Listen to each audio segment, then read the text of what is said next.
teman-teman, malam ini kita berkesempatan sowan ya ke Cafe Basa Basi, rumahnya Pak Kiai Edi.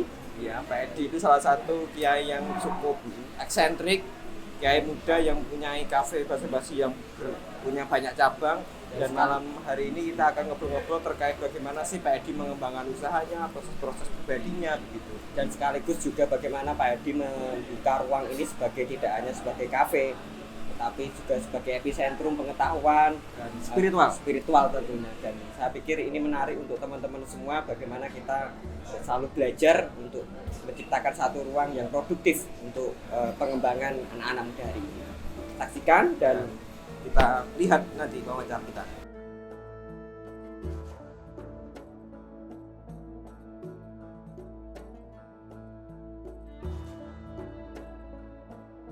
Assalamualaikum warahmatullahi wabarakatuh. Selamat malam teman-teman, kembali lagi bersama kami di Sowan Kiai. Saya Abdul Rahman. Saya Abdul Rahim. Kali ini kita akan sowan ke sosok Kiai Edi, kiai muda yang punya jalan suluk yang berbeda dan kiranya menjadi banyak menginspirasi kaula muda.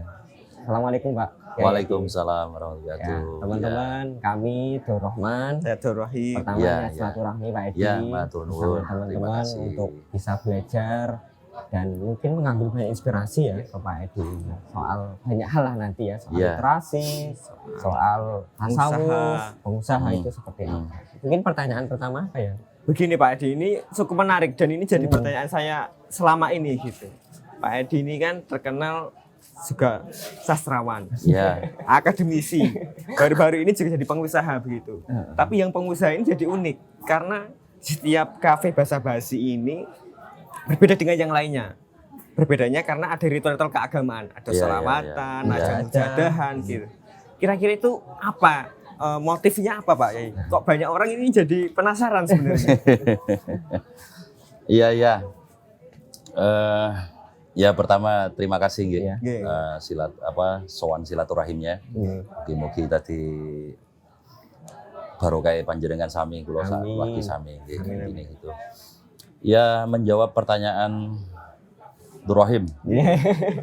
Saya rapati apa ya begini, Basa Basi kafe Basa Basi itu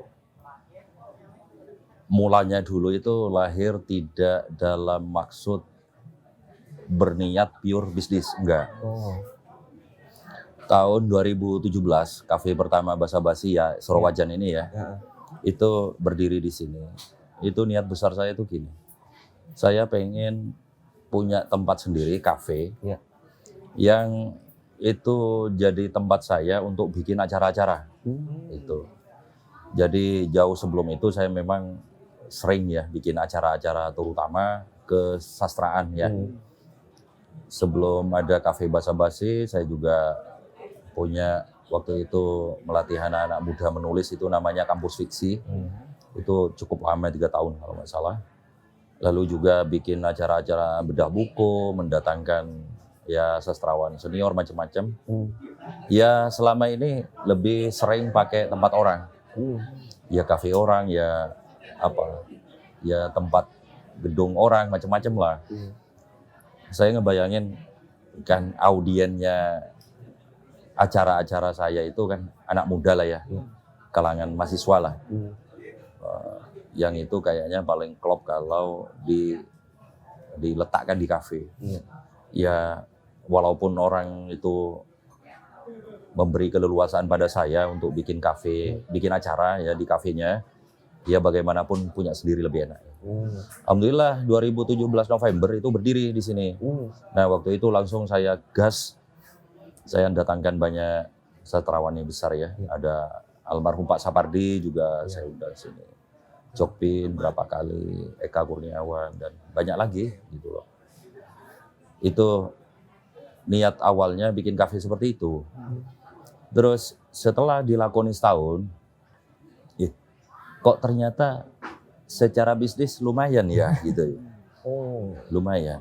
Nah itu baru saya tergerak untuk bikin cabang kedua Akhirnya berdiri Nologaten, lalu Concat dan seterusnya gitu Jadi pada mulanya begitu itu, memang kayak pengen punya space tempat yang bisa bikin acara-acara gitu ya. Itu satu. Yang kedua, mungkin ini sifatnya personal ya, personal saya gitu loh.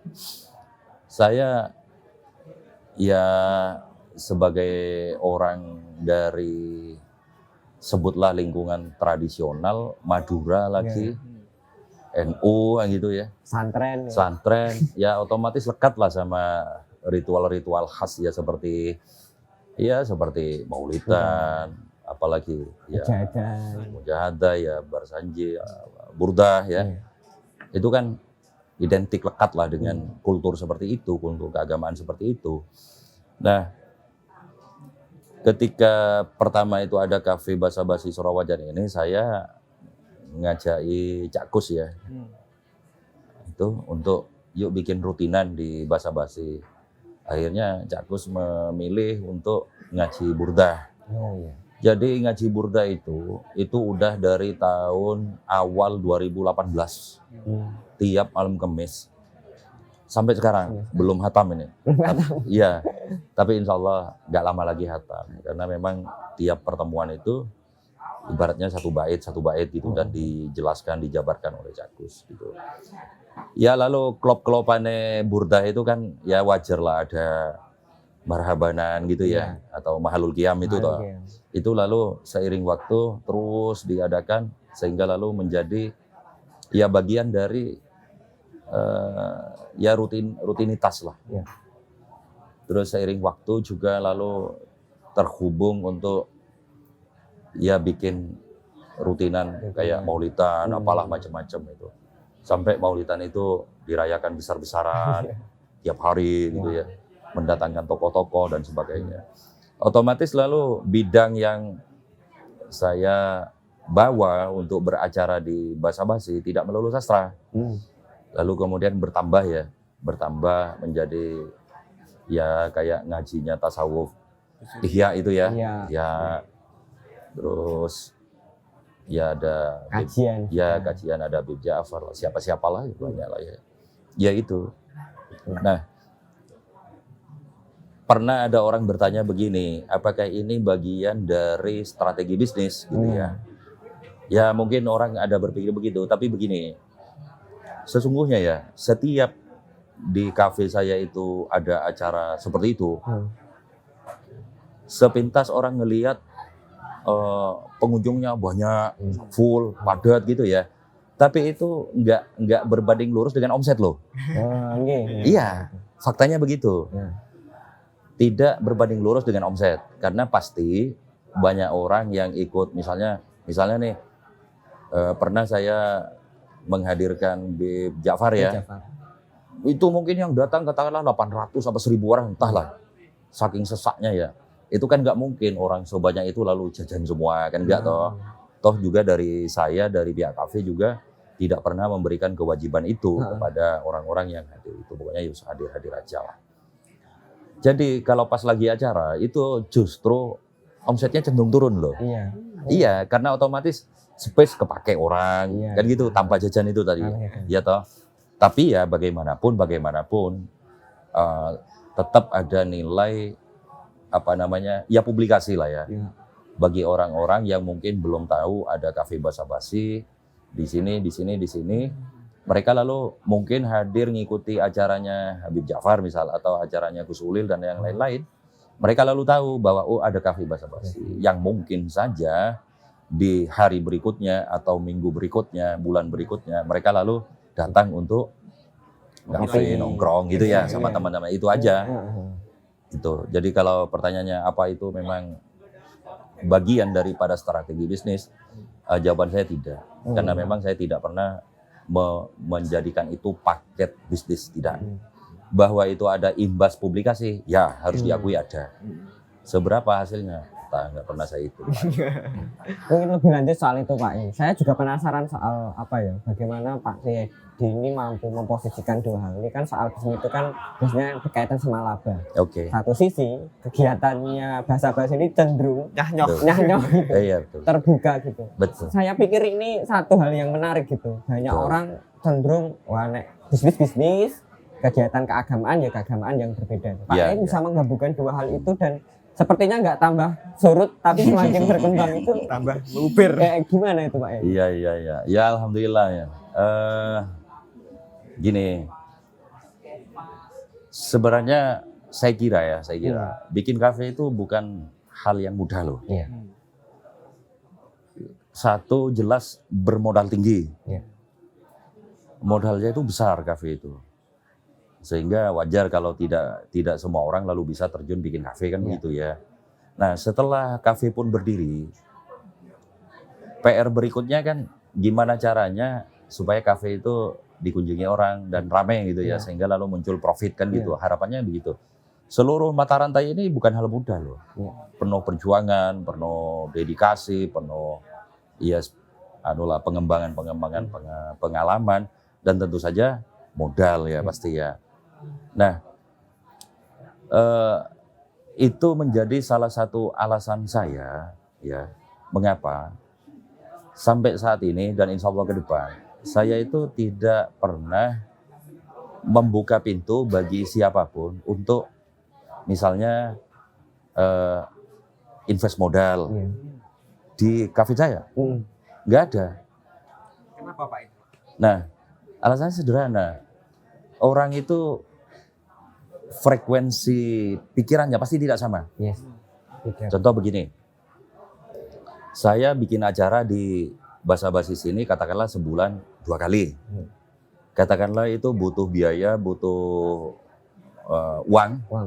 Misalnya sebutlah 8 juta atau 10 juta. Kalau kafe ini juga menjadi milik Durrahman misalnya, belum tentu loh frekuensi pikiran saya dan Durrahman itu sama. Sehingga bisa jadi Durrahman itu lalu mempertanyakan, sebagai pemilik modal kan punya hak. Jangan, kenapa sih kok bikin acara berbiaya tinggi? Atau misalnya honor pembicara jangan banyak-banyak gitu loh. Padahal itu bagian dari hikmah saya. Gitu. Makanya saya memang nggak mau menerima itu, investasi itu, walaupun banyak teman yang menawarkan demi menjaga apa yang menjadi hikmah saya itu. Tanda kasarnya, tanda petik, tidak direcoki oleh pendapat-pendapat orang yang merasa punya hak karena dia punya investasi di sini. Itu satu. Ya yang kedua tentu saja coro guyone ya. Ya uang saya cukup lah, gitu ya. Uang saya cukup. Jadi saya nggak perlu lah terhadap investasi itu cukup untuk modal ini semua. Nah, pertanyaannya kan begini lalu tadi, umumnya orang itu bisnis adalah bisnis kan begitu ya? Kok di saya itu kayak bisnis juga bisa jadi sepaket dengan sebutlah apa namanya? Dakwah lah gitu. Ya. Sesuatu yang mengeluarkan uang, mengeluarkan biaya gitu ya. Kan begitu ya. Yang biaya itu tidak langsung relate dengan urusan kafe atau bisnis itu sendiri kan begitu ya. Ya itu bagian dari hikmah saya juga gitu loh. Saya itu dulu zaman saya kuliah S1 ya. Saya nulis cerpen ya. Makanya lalu saya disebut sastrawan. Cerpenis ya tepatnya itu. Cerpenis senior yang sangat saya idolakan itu dan besar pengaruhnya dalam karir kesastraan saya itu Seno Gumilar Djidharma. Zaman segitu itu jangankan bisa ketemu Seno, melihat foto Seno itu atau Seno lagi berada di mana itu hal yang muskil. Kalau sekarang kan misalnya gini, ada orang ngefan sama katakanlah Mahfud Ikhwan, ngefan sama Mas Irfan Afifi. Orang tinggal melihat postingannya tahu orang lagi apa, menerbitin apa kan begitu toh. Dulu kan enggak. Nah, sehingga keinginan saya untuk ketemu Seno itu tidak pernah terkabul karena memang tidak ada jalan untuk ketemu itu. Nah, saya membayangin gini, ini adalah masa di mana saya punya fasilitas lah. Kafe saya punya, jaringan punya, dan ya kapital ada. Sehingga ketika saya lalu mendatangkan katakanlah misal Eka Kurniawan di sini atau Irfan Afifi di sini, orang yang punya minat giroh untuk ketemu sama Mas Irfan, sama Iqbal Aji Daryono dan sebagainya, itu lalu terfasilitasi dengan free. Nah, saya ketika ngelihat anak-anak muda itu antusias datang ya. Contoh misalnya acara terakhir itu kalau nggak salah yang Mas Irfan ya. Itu iya anak-anak muda ini kok antusias betul ya mereka untuk menyimak tema yang tidak sederhana, tema yang berat. Lalu mereka foto-foto misal selesai acara, itu membuat saya bahagia gitu. Dulu saya tidak bisa mendapatkan ini. Nah sekarang di saat saya punya infrastrukturnya, ya sudahlah ini bagian dari cara saya memberikan jalan bagi banyak orang untuk ketemu orang-orang yang mungkin mereka idolakan, mereka pengen ketemu, mereka pengen mendengarkan si tokohnya itu bicara dan sampai berfoto misalnya. Itu dari yang saya bayangkan gitu loh. Sehingga ya secara umum katakanlah ya memang ada bagian dari kafe ini, hasil dari bisnis kafe ini yang memang ya saya dedikasikan untuk membuat acara-acara seperti itu dalam maksud yang seperti tadi itu. Gitu. Menarik juga Pak. Ini kan saya tadi mencatat ada hikmah gitu ya. Pak Edi ini kan udah melalui proses yang berliku-liku, mulai dari penerbitan, ada di Papres yang begitu luar biasa, jadi sastrawan gitu. Terus loncat ke jadi pengusaha kafe gitu. Kira-kira itu kalau teman biar tahu gitu, spirit apa sih Pak? Kok jenengan punya spirit yang turah-turah gitu. Kok bisa bayangin di usia yang seperti ini udah lompatannya itu begitu luar biasa. Ada pesan, ada motif apa gitu, ada spirit apa begitu Pak? Yang mendorong itu. Iya. Begini, satu, saya ini dilala nggak begitu punya banyak hobi gitu loh. Apa ya hobi saya ya? Ya dapat dikatakan nyaris nggak ada. Oh ini mungkin ya kalau mau disebut hobi itu saya senang otomotif itu aja. Tapi itu lebih sifatnya personal, pribadi kayak semacam ya kepuasan ya gitu aja. Tapi prinsipnya saya nggak punya hobi yang ibaratnya itu aneh-aneh. Misalnya saya tuh di posisi Nuwun Sewu, di posisi saya punya uang katakanlah gitu ya. Saya untuk beli sepatu harga 10 juta itu enggan. Nuwun Sewu bukan karena nggak mampu, tapi saya batin gopo. Orang sepatu harga 1 juta aja udah enak gitu. Lagian kan tidak setiap hari orang seperti saya bersepatu misalnya gitu ya. Itu misalnya.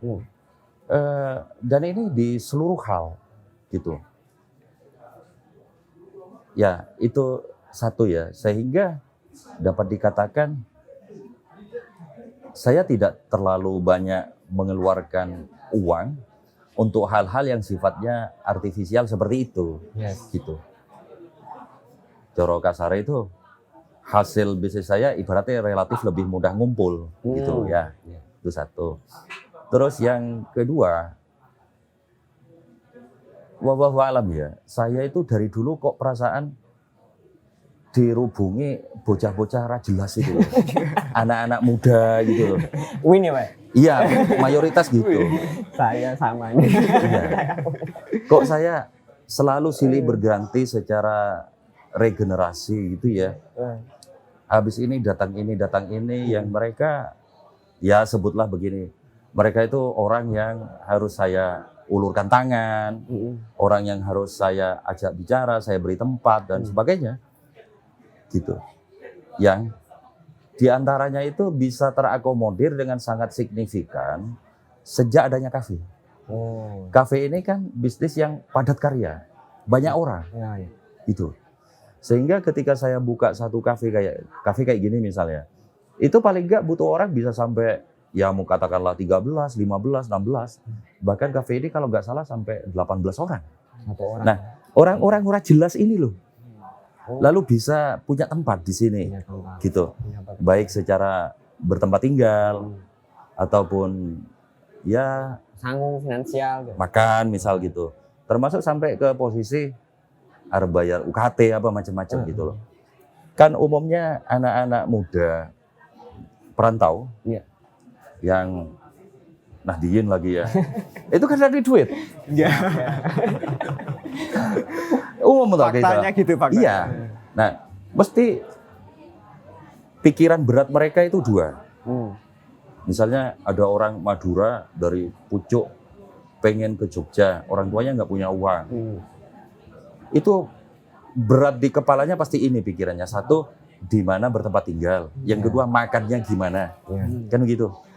Nah, kafe ini memberikan tempat, ruang yang rasional kepada mereka. Gitu.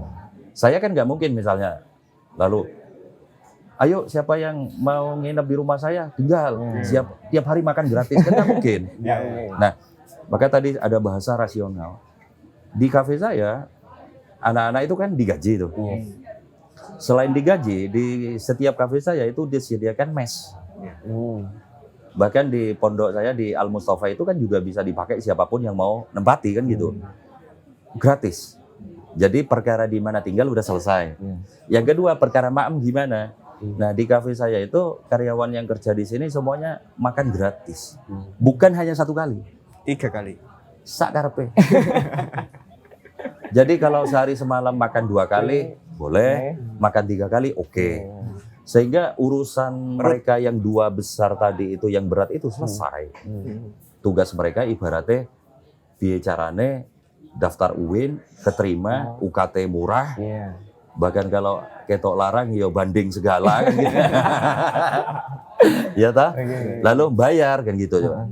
Makanya saya mendorong kepada anak-anak yang masih kuliah di kafe saya gitu. Kamu itu mbok usahakan tiap bulan itu paling enggak 500 itu ditabung. Maksud saya begini, kalau 6 bulan itu kan udah 3 juta ya. Misalnya UKT-nya itu 3,5, kan kurangnya cuma 500. Ibaratnya tak ewangi ya gampang. Tapi yang susah kalau misalnya, Pak ini UKT-nya 3,5, punya duit 500, ini repot. Kayak gitu. Nah, itu. Jadi itu spirit besar saya, mengapa saya lalu bergairah untuk membuat kafe cabang lagi gitu ya. Oke, memang tidak perlu saya pungkiri bahwa sampai hari ini ya, bisnis kafe itu bisnis yang masih bagus, walaupun menurun ya. Mengapa menurun? Ya saking banyaknya kafe aja, udah itu aja. Di mana-mana di tiap pojok ada kafe, sehingga wajar orang harus share market toh, aja. Tapi secara umum bisnis kafe masih oke. Dan tadi itu, alhamdulillah saya ada modalnya, lalu ketemu sama spirit nampung bocah-bocah orang jelas tadi itu, secara bisnis juga masih oke, maka ini masih bisa diakomodir gitu loh. Ya kira-kira begitu. Pada perjalanannya memang kafe ini saya pikir menjadi satu epicentrum ya Pak, untuk banyak teman-teman kaum muda, terutama ya teman-teman pencari suaka, kayak teman-teman UIN gitu, akhirnya bisa terbantu adanya ini. Kemudian saya bayangin Pak Edi sudah banyak tokoh yang diundang gini dalam rangka untuk terus mengembangkan, menjadi memfasilitasi banyak teman-teman untuk terus hadir di sini. Kira-kira dalam nanti ke depan gitu Pak Edi punya bayangan apa? Terus ada tokoh siapa lagi yang pengen diundang dalam konteks kafe bahasa-bahasa ini Pak? Iya,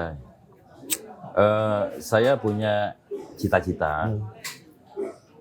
Habis Lebaran lah insya Allah nanti. Kegiatan-kegiatan ya diskursus begitu ya. Kegiatan-kegiatan intelektual di kafe basa-basi grup ini bahkan rencana akan saya tingkatkan gitu loh ya. Yang kedua, saya pengen mengembangkan kategorinya bahkan. Kalau kemarin-kemarin misalnya concernnya ke sastra, lalu ke tasawuf ya. Saya pengen berkembang lebih, bukan hanya di 2 kategori itu. Karena faktanya di luar 2 kategori ini juga banyak kategori-kategori lain yang itu menarik untuk diangkat ya, sebagai ya entah itu forum entertaining ataupun forum intelektual. Contoh ya, saya kaget ketika menghadirkan Kang Yasir Arafat bicara kuburan, penuh loh peserta dan anak-anak muda, dan sebagiannya itu cewek. cewek muda itu loh. Iya. Saya batin, iki cewek iki ngopo tuh ya? Kok seneng kuburan loh? Iya. Berarti kan memang ada diskursus ya di luar sana itu menjadi hal yang diminati oleh banyak orang. Entah itu sifatnya sekedar baru awal pengen tahu ataupun bagian dari relasi ngefan tadi ataupun dari intensitas untuk mengembangkan hasanah keilmuannya kan begitu ya. Karena itu misal yang ada di agenda saya insya Allah ya dia dungake mugi-mugi kabul. Amin. Saya insya Allah ada agenda tahun ini habis lebaran misalnya saya pengen mengundang kayak Mas Sabrang misal gitu ya. Itu insya Allah. Terus saya pengen juga ngundang Mbak Najwa Shihab misalnya gitu. Oh iya, saya juga punya agenda ini obrolan sama teman-teman ya komika Jogja lah ya. Gitu. Stand up. Ya, Stand up. itu juga akan saya rangkul untuk saya fasilitasi di sini. Entah itu sifatnya entertaining atau apa, minim-minim kan tetap ada ya jalinan silaturahim, kekayaan kultural ya. Itu yang pengen saya hidupkan. Gitu. Insya Allah ke depan apa yang kira-kira menarik untuk ditarik ke sini sebagai sebuah event intelektual lah gitu ya. Poin saya di situ sih. Itu pengen saya masukkan. Insya Allah. Gitu. Menarik sekali berarti untuk jadi epicentrum itu benar-benar jadi gitu Pak ya. Jadi kampus di luar kampus ini kayaknya besok ke depan gitu. Ke isu begini Pak, ini kan bulan Ramadan gitu ya. Pak Edi juga sekarang aktif juga di kegiatan keagamaan, juga ada rutinan di Cakus juga kayaknya gitu. Bagaimana Pak Edi memaknai bulan Ramadan tahun ini setelah pencapaian banyak begitu? Iya. Ya yang pertama ya tentu saya secara pribadi itu senantiasa dan selalu mengatakan di berbagai tempat ya. Ketika kultum malah macam-macam itu. Ya bersyukurlah diparing nyampe ke Ramadan tahun ini. Paring sehat, diparing bisa ngelakoni ibadah Ramadan di situ itulah. Itu hal besar ya dalam hidup saya yang harus saya syukuri. Yang kedua, saya kira Ramadan ini buat saya gitu ya, itu momen saya untuk lebih intensif nyenengke keluarga. Kenapa begitu? Satu begini, Ramadan itu momen secara umum, atau jangan-jangan cuma saya ya. Itu rasanya pengen di rumah, aja nggak terlalu banyak berkegiatan gitu ya. Ya oke lah secara biologis itu hal yang wajar ya. Kita biasa ngopi nggak ngopi, biasa ngutut nggak ngutut gitu ya. Hawane di rumah. Itu satu. Lalu intensitas kumpul dengan keluarga itu tahun ini katakanlah begitu ya. Itu gathuk sinambung sama tuturan banyak orang diantaranya misal kayak Gus Ba, ini benar-benar masuk di hati saya. Beliau ngomong gini, sebagai seorang bapak, seorang ayah, piye carane awak dhewe iki membangun memori kepada anak dan tentu keluarga. Memori yang menyenangkan. Gitu ya. Memori yang menyenangkan. Maka tadi saya sampaikan, Ramadan tahun ini itu saya nun sewu. Nyaris setiap hari itu saya ngajak keluarga itu bukber di luar. Nyaris setiap hari. Iya. Nyaris setiap hari. Karena itu tadi, saya pengen membangun memori nyenengke anak bojo gitu. Nyenengke anak bojo. Buat anak saya minta apa, yang penting itu tidak over lah ya. Itu tak penuhi dalam maksud membangun itu. Nyaris setiap hari begitu itu saya. Kegiatan saya Ramadan. Jadi kayak malah roadshow kuliner. Terus yang ketiga ya.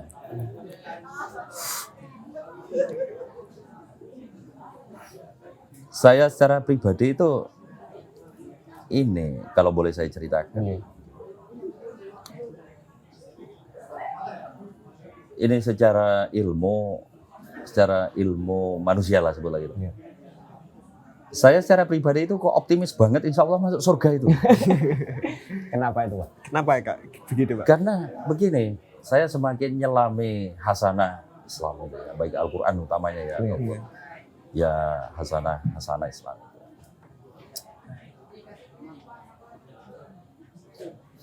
Sing membuat kita keparingan surga itu kan rahmat ridhoni Gusti Allah toh. Iya toh. Amal itu kan cuman pelengkap aja.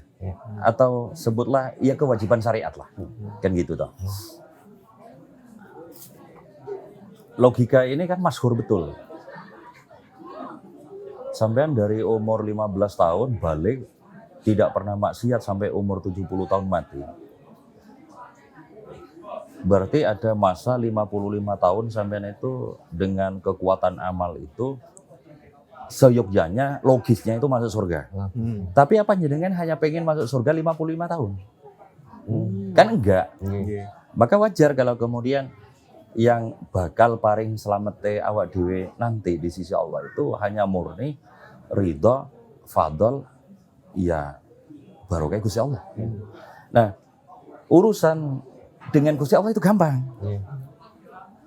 Urusan dengan manusia angel. Angel. Contoh, jenengan kebacut apa? Gawe dosa. Yang itu dosa murni kepada Allah. Gampang, jenengan istighfar rampung. Iya ta? Tapi nek jenengan gawe dosa karo manusia, jenengan gak cukup istighfar. Kan harus nyuwun ngapunten kan begitu. Padahal aku nyuwun ngapunten. Mas Kiki ngapunten nggih, malah dadi kleru to. Kula riyen nate ngelek-ngelek jenengan. Malah dadi kleru. Angel karo manungsa iki. Gampang karo Gusti Allah. Definisi gampang dengan Gusti Allah. Saya dapat keterangan yang sangat menyenangkan. Ini tak bagi buat panjenengan. Wonten kitab Arba'in Nawawi itu ada hadis pendek begini. Ya Rasulullah, orang bertanya, Aro'aita idza sholaitul maktubat. Bagaimana menurut panjenengan kalau saya sholat 5 fardu, 5 sholat fardu itu, 5 itu ya? Iya. Wa sumtu Ramadan, puasa Ramadan. Wa halaltul halala wa haramtul harama. Yang halal nggih halal, yang haram nggih haram. Walam azid ala dalika saya. Ini loh yang nyenengke banget khas kita banget lah ya. Dan aku tidak iso nambah amal-amal lain. Ya ora pati tahajud kan gitu toh. Ora pati Kira-kira. Dan sebagainya. Pertanyaannya ini, adkhulul jannah, apakah kula pantas masuk surga? Qala Rasulullah dawuh, na'am, iya. Maka saya sering menuturkan gini di majelis, mau itu kultum atau khutbah Jumat ya. Ngeten, saya penting jenengan iki pun iman kali Gusti Allah. Alhamdulillah. Yang kedua, jenengan itu yang wajib itu dilaksanakan itu, wajib-wajib yang rukun Islam itu loh. Lalu ojo nganti berbuat maksiat-maksiat yang besar-besar. Ya. Misalnya ya jangan sampai zina lah, macam-macam itu. Itu jenengan udah pantas untuk masuk surga. Itu cara ilmu ya. Nah sekarang kita punya kartu as yang itu tidak dimiliki umat manapun, yakni Kanjeng Nabi Sallallahu Alaihi Wasallam. Ketika Kanjeng Nabi dawuh misal syafa'ati lil kabair, syafaatku dikaruniakan kepada orang-orang yang berdosa besar. Apalagi wong sing dosa besar kan kudu to. Oh iya. Nggih to? Nggih. Apalagi wong sing rada besar. Ora dosa besar, orang sing seneng selawat. Wis rampung gak rampung. Gitu loh. Karena itu nuwun sewu. Kalau bahasa saya ayat misal ya, fattaqullaha mastata'tu, bertakwalah kalian semampu kalian. Itu limit paling rendah dengan catatan jangan lalu meninggalkan kewajiban, jangan melanggar keharaman. Itu limitnya. Nek coro disebutkan gini, sampai yang penting sholat, poso Ramadan, nggih, zakat, Haji bila mampu. Nek haji kan nanti ya. Ini aja wis pokoknya ngono nggih. Iya toh. Orang kalau udah melakukan ini kan berarti udah melaksanakan rukun Islam. Yang kedua, sampai jangan maksiat yang besar-besar dulu. Misalnya sampai zina, sampai membunuh, enggak lah. Narkoba enggak lah gitu ya. Ya nek ming dosa-dosa gibah biasa aja loh. Dosa-dosa harian, dosa harian. Wis kira dosa manusiawi itu loh ya. Itu di istighfari rampung gitu. Kan gitu. Nah, itu limit terendah. Gitu. Limit terendah dari seorang muslim, seorang mukmin. Nek limit atasnya nggak terbatas. Maka bayang kayak gini, di Al-Quran itu ada ayat fattaqullaha mastata'tum, bertakwalah kepada Allah semampu kalian. Itu limit bawahnya. Nek limit atasnya ini ittaqullaha haqqa tuqatih, bertakwalah kepada Allah dengan sebenar-benarnya takwa. Sopo sing mampu cah saiki cah? Bener ta? Sopo sing mampu? Coba contoh sederhana. Bagian dari ajaran Rasulullah, orang itu ya kudune sebulan itu ya poso Senin Kamis. Iya toh? Berarti sebulan 8. Iya toh? Yang kedua, nek nderek nasihat Rasulullah kepada Abdullah bin Amr itu 10 hari khatam Quran. Sopo jasing saiki sing ngono kan ngono. Abot. Nah, sehingga level-level tinggi ittaqullah haqqa tuqatih ya terserah siapa yang mampu. Tapi kita minim itu jangan sampai di bawahnya batas bawah itu. Tentu ya dengan spirit terus sinau, terus meningkatkan diri kan wajar-wajar aja gitu. Proses gitu. Sehingga buat saya Ramadan hari ini ya, Ramadan tahun ini ya saya nikmati. Saya menikmati dengan ya insya Allah senang. Insya Allah senang itu terutama karena saya diparing waktu dan kesempatan oleh Allah untuk masuk Ramadan dan berpuasa dengan baik. Kira-kira itu senangnya. Adapun misalnya tahun ini lebih disiplin tarawih, darusan lebih mantap, ya itu kan bagian dari proses menanjak tadi, gitu toh. Tapi kan kita nggak ninggalin Ramadan, nggak ninggalin poso. Maka saya katakan, iki nek cara ilmu ya Jah. Awak dewi kudune masuk surga. Cara ilmu. Cara ilmu. Iya. Cara teoritik kan? Iya, cara ilmu. Ya di atas semua itu kan, innallaha ala kulli syai'in qadir. Allah itu sak kersa-kersane Gusti Allah. Kira-kira begitu. Saya menarik banget nih Pak, interpretasi ini cocok buat kita anak muda yang baru berproses mau menanjak gitu, dan saya pikir mungkin ini juga alasan kenapa anak-anak muda sering ngumpul ke panjenengan karena punya interpretasi yang kontekstual untuk kebutuhan anak-anak muda. Dan saya pikir apa ya, mungkin ini cocok untuk Pak Adi punya pesan khusus nggak sih untuk teman-teman muda yang ya kayak kita gitu, yang baru proses, yang pengen belajar, yang lagi coba-coba usaha gitu di Ramadan ini Pak. Oke. Satu ranah lahiriah ya saya. Iya, cah nom itu menurutku ya di usia-usia anak muda kuliah itu ya. Menurutku kudune rada-rada rebel lah kudune itu. Rada-rada anarko itu. Tenan. Menurut saya cah nom itu S1 ya misalnya ya. Belum nikah, jalan hidup belum jelas. Itu kok zuhud itu piye sih karpe? Nanti. Oke, nek soal zuhud batin oke. Gitu. Karena begini, kita ini berada di dunia yang seperti ini. Gitu. Kita berada di dunia yang menuntut kita harus punya skill, punya spesialisasi. Spesialisasi itu betapa pentingnya, gitu. Itu artinya orang itu butuh bagian dari orang yang senang belajar, gitu ya, dan seterusnya, gitu. Sehingga isih nom itu ya kudune memanfaatkan posisi strategis dia itu, yang masih muda, belum banyak tuntutan dari kanan kiri, masih merdeka lah sebutlah begitu. Itu harus manfaatkan untuk membangun kepada spesialisasi tadi. Yang kedua, jaringan. Pelan-pelan kita itu harus punya jaringan. Semakin besar jaringannya semakin mantap, semakin bagus. Itu. Orang kalau ning di kamar aja itu nasi. Enggak berkembang. Saya ngelihat panjenengan berdua ini saya canem gitu. Kancanane wis Pak Faiz misalnya. Kagum saya, terus terang kagum. Hebat. Nah itu contohnya. Itu harus jenengan bisa jadi prototip anak muda pada konteks jaringan itu yang sip. Anak muda itu harus punya jaringan. Gitu ya. Ya, tentu yang ketiga anak muda itu harus mau ya belajar, harus mau naik turun, mengalami dinamika kan ngono toh. Ya kira-kira itu ya bagian tirakat anak muda kan begitu. Gitu. Oke, itu secara lahiriah. Nek secara batin itu gini atau rohani gitu ya. Ya umumnya kita itu berasal dari keluarga yang sejak cilik ngajari sholat, ngajari ngaji, alhamdulillah lah bisa di level seperti itu. Nah, simple. Saya sering mengatakan di anak-anak muda di sekitar saya karena saya juga punya rutinan sama mereka gitu ya. Sampai niki sebisa-bisa, ojo nganti tinggal sholat.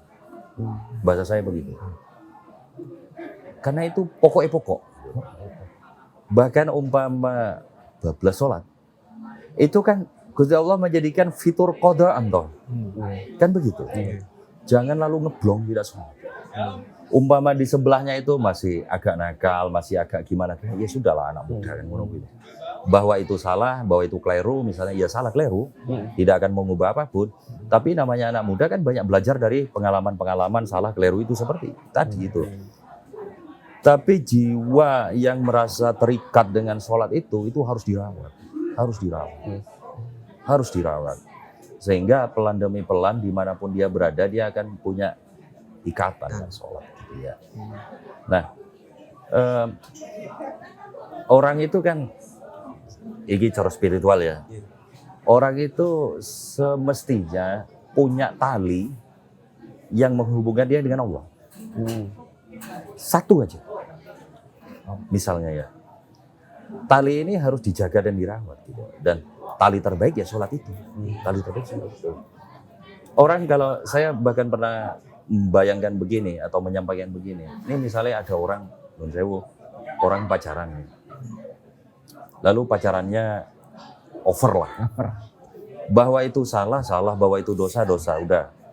Balik ke tadi itu, waharom tuh haroma kan ngono toh.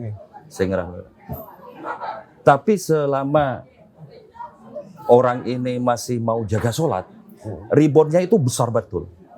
Reboundnya untuk menjadi orang lurus itu, orang genah itu, besar betul.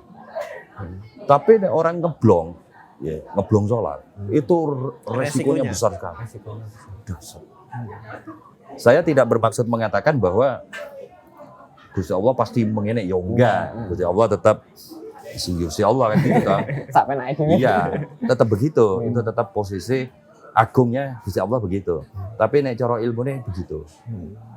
Dulu ya ada riwayat gini. Orang-orang Taif setelah penaklukan Mekah itu, Fathu Mekah, itu berbondong-bondong datang kepada Rasulullah untuk masuk Islam. Tapi mereka punya syarat. Pemimpinnya namanya Jalil bin Abu Amr. Saya agak ahli siro ya, jadi Jalil bin Abu Amr. Jalil bin Abu Amr berkata, ya Rasulullah, saya beriman kepada Allah, beriman kepadamu, tapi saya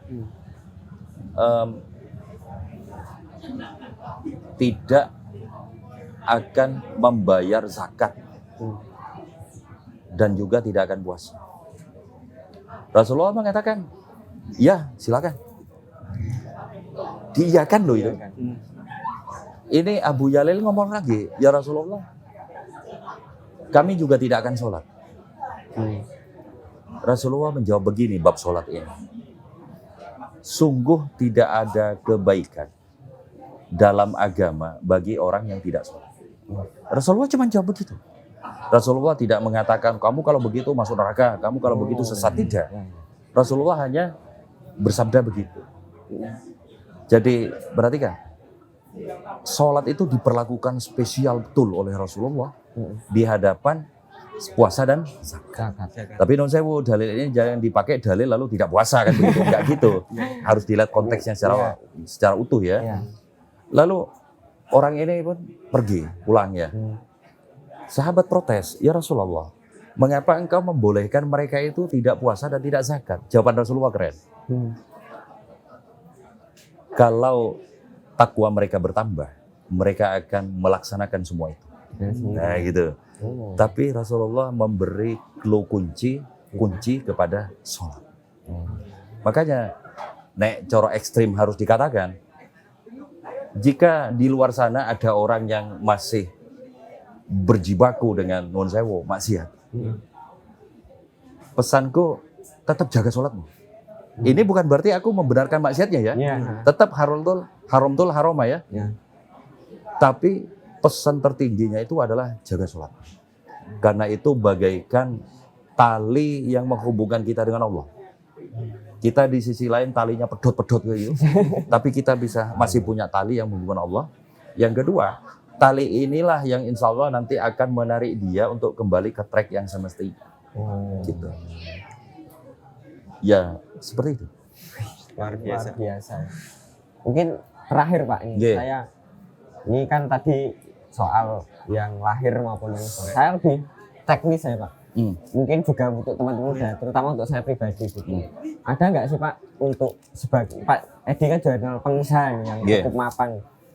Kalau untuk konteks menjadi pengusaha Pak, yang kemudian juga punya visi, tidak hanya visi mengumpulkan laba, tapi ada visi-visi yang lebih luas, lebih kemanusiaan, pemberdayaan gitu. Kira-kira apa kiat-kiat agar teman-teman ini berani terjun di dunia ini? Karena kayaknya teman-teman saya yang latar belakangnya menengah ke bawah ini nggak punya keberanian. Padahal ada sosok Pak Edi yang bisa jadi contoh. Gitu. Iya. Paling enak itu berbisnis kalau berangkat dari passion. Enak banget itu. Tapi kan tidak harus begitu. Orang bisa saja tidak punya, misalnya kayak saya tidak punya passion sama sekali terhadap dunia bengkel misalnya. Lalu suatu hari saya bikin bengkel, ya kan nggak apa-apa. Tapi memang paling enak kalau berbasis passion. Nah, tentu saja orang mulai bisnis itu harus mau pelan-pelan. Kasarnya itu gini. Ojo keburu sugih. Wis tau pelan-pelan. Hal terbesar bagi orang yang memulai suatu bisnis ialah mencari ilmunya, mencari pengalamannya. Ya. Saya berbisnis pertama di buku itu udah belasan tahun. Kalau sekarang udah 22 tahun. Ketika saya buka kafe di tahun 2017, itu banyak hal yang harus saya pelajari secara khusus sebagai ilmu dan pengalaman. Enggak 100% sama. Tetap ada harga ilmu dan pengalaman yang harus saya paham. Contoh, kenapa Pak Edi kok kafe basa-basi itu pakai model limasan, kok tidak pakai misalnya model industrial? Itu ada alasannya. Dan alasan itu alasan ilmu dan alasan pengalaman. Nah, dari mana mendapatkan ilmu dan pengalaman? Ya mengalami itu. Maka orang merintis itu harus mau mencari ilmu dan pengalamannya itu, sehingga mestinya alamiahnya dia berjalannya pelan-pelan aja. Step by step, yang penting berjalan dengan terencana dan baik gitu ya. Iya toh. Itu satu. Yang kedua, berjejaring. Jadi kan harus mau berjejaring. Itu akan sangat mempengaruhi terhadap perjalanan bisnisnya. Misal gini, jenengan pengen coba jualan buku misalnya. Kalau jenengan cuma kenalnya Mas Irfan, jenengan nggak akan dapat buku banyak, kan begitu? Ya. Tapi beda kalau jenengan bisa berjejaring dengan saya, bisa berjejaring dengan orang Mizan, misalnya dan sebagainya. Orang Mojo, itu pasti akan memberikan kapital tersendiri ke panjenengan itu. Kan begitu? Nah, itu dua hal yang harus dilakoni oleh orang yang mau memulai merintis bisnisnya. Lagi-lagi tak wanti-wanti, pelan-pelan, jangan ambisius. Nanti itu ada masanya jenengan akan besar sendiri. Ilmu dan pengalamannya ini sangat penting. Sangat penting. Jangan sampai gini, saya bikin kafe 20 di saat infrastruktur saya belum siap, ilmu saya belum siap, pengalaman saya belum siap. Akhirnya juklek kacau. Gak karu-karuan. Ini harus disiapin. Harus disiapin. Dan disiapin dengan cara mengalami. langsung. Ya, mengalami. Yang jenengan kalau cuma dengar cerita dari saya mungkin dapat ilmu. Iya. Tetapi pengalaman jenengan akan khas dan personal betul. Jadi jalannya adalah di alam. Gitu ya. Tentu jenengan di antara cara pelan-pelan tadi adalah harus mau realistis, rasional, atau bahasa saya dulu saya sering pakai gini, harus berjiwa investatif. Maksudnya jiwa investatif itu gini, misal jenengan buka kafe, pertama katakanlah punya modal 100 juta. Bulan ketiga ada keuntungan 5 juta. Jenengan harus mau diinvestasikan lagi, jangan keburu dikonsumsi. Langsung. Iya. Karena jenengan akan menuju kepada hal yang lebih besar, lebih besar, lebih besar. Walaupun ini ujungnya juga harus dikonsumsi dengan baik, kan begitu toh.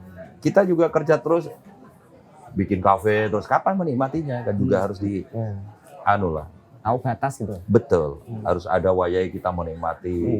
Kapan saatnya jalan-jalan, kapan saatnya bekerja, kapan saatnya zikiran, kan semuanya harus melalui mekanisme yang seimbang.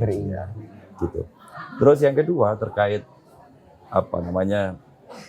gatuk antara bisnis dan juga sebutlah ya migunani lah gitu ya. Migunani itu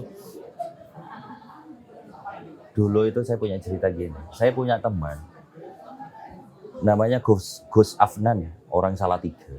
Dia ini bikin kafe di Salatiga. Dia ini ngelihat kafe saya itu terobsesi banget. Karena dia membayangin bahwa ini kafe literasi. Ini keren, ini marwahnya adiluhung ya segitu-gitulah ya. Suatu hari dia ketemu saya dan sampai yang gitu. Saya jawab gini, Gus, jenengan bikin kafe, bisnis saja lah, ora usah mikir-mikir literasi. Dia lalu belakangan ngaku kena mentalnya. Padahal maksud saya begini, sik tau, jenengan iki bikin kafe itu beresi sik bisnisnya. Oke. Pelan-pelan jenengan selipkan idealisme tadi. Misalnya, bulan ini beli buku 5, buat bagian dari perpus misal gitu ya, dan seterusnya.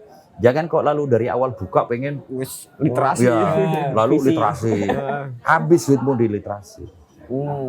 Jangan kok baru buka 3 bulan lalu tiba-tiba mendatangkan katakanlah Eka Kurniawan, habis duit. Nah, disitulah fungsinya jaringan, gitu kan? Jaringan pengen bikin acara, pengen menyalurkan idealisme dengan katakanlah lebih fleksibel secara biaya. Itu jaringan yang bisa memberikan itu, kan gitu. Ibarat kata gini, jaringan suatu hari bikin kafe, lalu karena jaringan kenal baik sama saya, lalu bisik-bisik, Pak Edi kapan nonton selo, gawe acara? Masa iya aku nggak mau, kan begitu? Itu hubungan, relasi ya. Jaringan. Nah, itu bisa dimainkan. Ini pelan-pelan sabar, nantinya itu insya Allah akan jadi besar. Pada saatnya jenengan akan menjadi orang yang akan menikmati itu dengan baik. Gitu. Pokoknya ini pelan-pelan. Jangan keburu ambisius, jangan keburu pengen dipuji orang, nggak ada gunanya.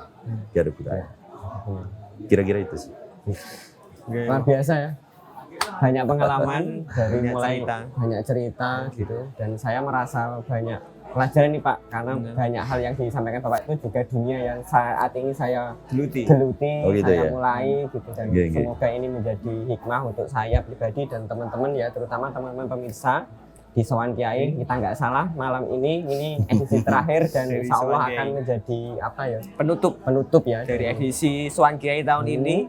Dan cerita Pak Edi ini cukup menginspirasi kita semua. Semoga kita bisa ketemu lagi di Sowan Kiai tahun depan. Insyaallah, amin. Terima kasih sekali lagi Pak Edi atas waktunya, atas kesempatannya. Semoga ilmunya benar-benar bisa menubuh dan menjadi berkah untuk kita. Amin.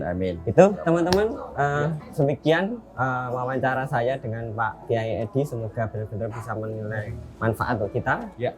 Saya Abdul Rahman. Saya Abdul Rahim. Terima kasih. Assalamualaikum warahmatullahi wabarakatuh. Waalaikumsalam warahmatullahi wabarakatuh. Terima kasih Pak. Nggih.